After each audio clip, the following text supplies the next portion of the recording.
Mike Judge's original run of Beavis and Butt-Head cartoons aired from 1993 to 1997, neatly spanning the first 4 years of the Bill Clinton administration, a presidency better remembered for the lurid details of the incumbent's extramarital affair with White House intern Monica Lewinsky and subsequent impeachment proceedings than its legislative achievements. Judge's teenage protagonists, two sniggering, obsessed underheads who resented any time spent away from their beloved TV, proved the perfect pair to embody this peculiarly sleazy cultural moment. A quarter of a century on, the DNA strands of their influence can be traced, in differing quantities, through almost all of the comedy and animation that has followed, from South Park 1997 to Jackass 2002, and The In-Betweeners 2008 to 10. But these jabbering masturbators seldom get the recognition they unquestionably deserve. A wrong its high time was righted, if you're too young to recall their scuzzy antics. Beavis and Butt-Head were clueless nihilists without parental oversight or aspirations, stuck on a couch in a dead-end town with few realistic prospects and no interests beyond heavy metal, boobs and random acts of vandalism.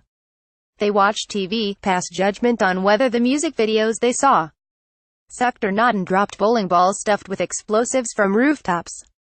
Moronic wasters with zero political conscience, they nevertheless instantly struck a chord with Generation X viewers of MTV, who reveled in seeing their own disaffection and fecklessness faithfully represented and simultaneously sent up on screen. A phenomenon was born, spawning everything from t-shirts to albums and video games. Beavis and Butt-Head in action. Beavis and Butt-Head were both authentic and a highly accurate presentation of adolescents as they actually are, bewildered, in a word, a million miles from the Colgate smiles of Saved by the Bell 1989 to 93, Dawson's Creek 1998 to 2003, and The OC 2003 to 07. They were also touchingly codependent in the manner of Laurel and Hardy, soulmates who have nothing else in this world but their companionship and shared sense of humor. There's real poignancy there, in amongst the relentless torrent of scatological jokes and innuendo, if you care to look for it. Judge had been studying for a postgraduate degree in maths at the University of Texas when he first began experimenting with homemade animation cells in the late 1980s, acquiring a Bolex 16mm film camera and teaching himself the craft from library books. A physics graduate and musician who grew up in Albuquerque, New Mexico, Judge had previously worked in the office of a software company developing programming for F-18 fighter jets before relocating to California to take a job with a tech startup. These experiences would provide the basis for two of his best-known live-action productions, the cult movie Office Space, 1999, and his current HBO sitcom Silicon Valley, 2014. Beavis and Butt-Head made their first appearance in the early short, Frog Baseball, in 1992, which Judge sold to MTV's Liquid Television, beginning his fruitful association with a music video channel whose sheen has faded badly in the intervening years. Judge had overheard a colleague telling a story about kids whacking amphibians with baseball bats and wondered what kind of person would do something so idiotic and cruel. The underbite and receding gums of Beavis and Butt-Head were his answer, traits borrowed from old-school acquaintances and neighbors. As the ratings rose, MTV demanded new episodes and a cottage industry was set up to produce more shorts. Dumbasses are universal, says Mike Judge of his creations. Getty. Judge wrote, directed and voiced both of the characters, gradually building outwards to take in Highland High School and the Burger World restaurant where they don't work, and adding such memorable supporting players as Principal McVicker, hippie teacher Mr. Van Driesen, and neighbor Tom Anderson, a prototype for Judge's next all-American hero, Hank Hill.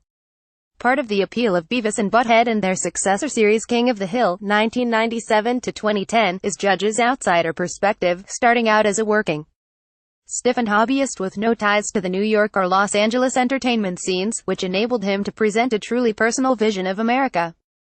The shabby drive-through parking lots, motel forecourts, scrublands and littered highways he deals in might as well be on a different planet to the Manhattan and Beverly Hills we so often see romanticized at the movies. The specificity of Beavis and Butt-Head's tastes and milieu also ensured it rang true, favoring the rock bands that preceded the grunge era like Black Sabbath, Metallica, AC/DC, Megadeth, Anthrax, Primus, White Zombie and Gwar. Beavis and Butt-Head were both of their moment and slightly off the pace. Cool enough to trash Bon Jovi and Terence Trent D'Arby, but not up to speed with anything more avant-garde. While the show was a nationwide smash, it didn't escape controversy. Arriving at a time when the question of violence on television and its possible impact on impressionable young viewers was under scrutiny in conservative circles, Beavis and Butt-Head quickly found itself under the microscope. The presentation of Beavis, as a jittery pyromaniac, was blamed for the tragic death of a 2-year-old girl when her brother, 5, burned down the family's trailer park home with a cigarette lighter in Moraine, Ohio, in October 1993. CBS anchor Dan Rather set the tone for the national coverage that followed, saying the case would leave Americans asking themselves, how did we get from Leave It to Beaver to Beavis and Butt-Head? The accusation was later disproved, however, when it emerged that the mobile home in question did not have a cable hookup, meaning the child couldn't possibly have seen the show, turning attention instead towards the mother who had left them unattended while she went out on a date. Judge responded in boldly bullish fashion, mockingly altering Beavis's fire catchphrase to Fryer in a Burger World scene and sending up the absurdity of the hysteria with an episode in which Beavis and Butt-Head flew a kite in a lightning storm and blamed Benjamin Franklin's bad influence for their actions. Only Marilyn Manson has been as eloquent on the nonsense of blaming artists for atrocities carried out by the young Beavis and Butt-Head. Lost in the desert during their big screen debut, Rex, having successfully weathered this affair with the brand's popularity untarnished, Hollywood duly came calling.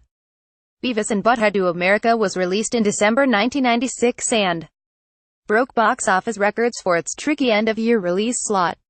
It is, quite simply, a masterpiece. The plot is kicked off when the boys wake up to find their TV stolen, sending them outside for once to demand its return, a MacGuffin setup that predates the soiled rug opening of The Big Lebowski, 1998.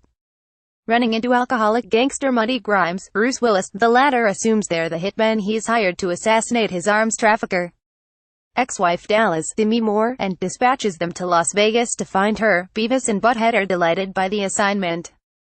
"You want us to do your wife?" they ask, incredulously, having misinterpreted the key verb. A comic misunderstanding hinging on wordplay. We're in classical farce territory here, make no mistake.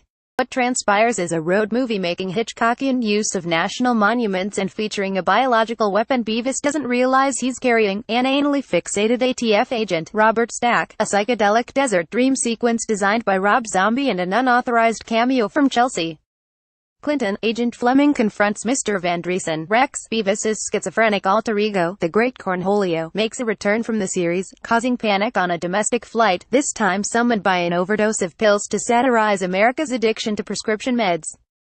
There's also a wonderful assault on cornball patriotism. Anderson parks his much-abused camper van by an idyllic riverside and proclaims, "Boy, I tell you what, it doesn't get any better than this. This here is God's country." Whereupon he is immediately washed away by a biblical flood caused by Butt-Head's destruction of the Hoover Dam. Aside from a brief revival of the series in 2011, in which the guys griped about reality shows instead of music videos, that's it for Beavis and Butt-Head for now. Judge has kept busy with other projects, the closest in spirit to his breakthrough being the criminally underrated Swiftian satire Idiocracy in 2006, but these days nostalgia is big business, so surely we haven't heard the last of their gormless chuckling just yet. While Beavis and Butt-Head was wildly popular in its mid-90s heyday, it no doubt presents problems for the woke modern viewer. There's plenty of casual homophobia in there, and Beavis's cod Hispanic accent for Cornholio could certainly cause offense to those interested in seeking it. The characters themselves, incidentally, would no doubt regard such millennial naysaying as the work of bungholes, dillweeds, and butt munches. Perhaps what's most likely to prevent these great comic characters finding a new generation of fans is that the show was always, knowingly, an extremely white and very male product. There are very few Black, Asian, or Latino characters in the redneck universe and little interest in their perspective, while women largely exist to be ogled or scorned. Of course, the scorn is more than mutual. One notable exception is their perpetually unimpressed classmate Daria, who rightly won her own spin-off series between 1997 and 2002. The dominant interest in 1990s pop culture these days is in reclaiming the work of minority breakthrough artists who blazed a trail in more difficult times, giving the likes of De La Soul, Boys in the Hood, 1991, or the fantastically meme-ready Fresh Prince of Bel-Air, 1990-96, their proper due. This may not be the right time for a Beavis and Butt-Head revival, the pair lacking the same broad crossover appeal and always representing a meaner-spirited proposition. You could certainly never accuse them of being progressive or inclusive, but then that was never the point. The delinquent duo rocking out at the White House. Rex. Another potential problem is that, like other contemporary bro double acts from the 90s such as Bill and Ted, Wayne and Garth and Jane Silent Bob, the guys were unreconstructed slackers, which might now be regarded as the ultimate expression of white privilege. slackerdom and the stoner dropout chic that goes with it shirks responsibility, snubs the mainstream, and derides conventional expectations in favor of higher, artistic pursuits that don't demand compromise. Which is all very well, but such a cynical stance was not then and isn't now a realistic option for many minorities in America, born with the chips stacked against them and unable to afford the luxury of affected idleness because hard work remains a necessity for survival. However, one could make the counter-argument that Beavis and Butt-Head's very whiteness could hardly be more relevant.